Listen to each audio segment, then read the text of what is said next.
Mixed semifinal action here in the U.S. Open, and Raleigh, North Carolina ends with a 15-13 win for Montreal's Odyssée over San Francisco's Polar Bears, with Evan Lepler, Mike Cousins back here in Raleigh, and a back-and-forth game to start things off. It was 8-7 at half, started with a lot of deep play, but always tightly contested throughout. Yeah, and what stands out is how balanced Odyssée was. 14 different players scored the 15 goals. Their captains were big, but their role players also got the job done. And the Canadian team will bring an international flavor to the final tomorrow. San Francisco and Canada, United States and Montreal going up against one another in the finals tomorrow.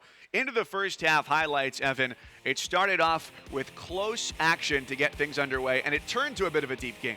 Well, it did, and Odyssée had more success late in the game with the deep shot. Just airing it out to the end zone. Nice little inside flick from the Polar Bears captain, Greg Marliave.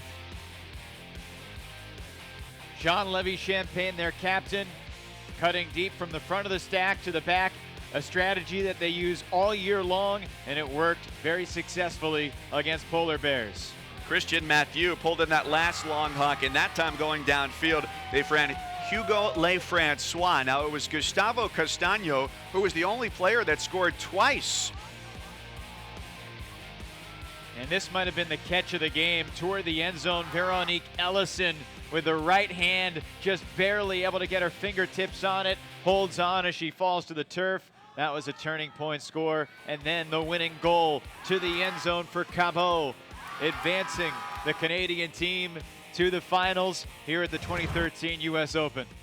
Well, Jean-Lévis Champagne told us after the game, he said, I think it was our fitness that really helped us. They started working out in February, so they were on to the finals against Mischief after they spread it out to 14 different players.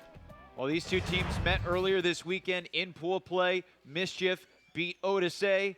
I don't think Odyssée will be all that fearful going into the game. This morning, Odyssée lost to Polar Bears, and what happened in the semis? Odyssée bounced back and knocked them off. So tomorrow should be an exciting mixed final. Hopefully, if we're lucky, it'll be as good of a game that we just saw in the semi, because we'll be pretty fortunate if that's the case. Well, both teams have a good turnaround time for Sunday's final. They'll final in this one, 15-13, with Odyssée of Montreal taking down Polar Bears of San Francisco.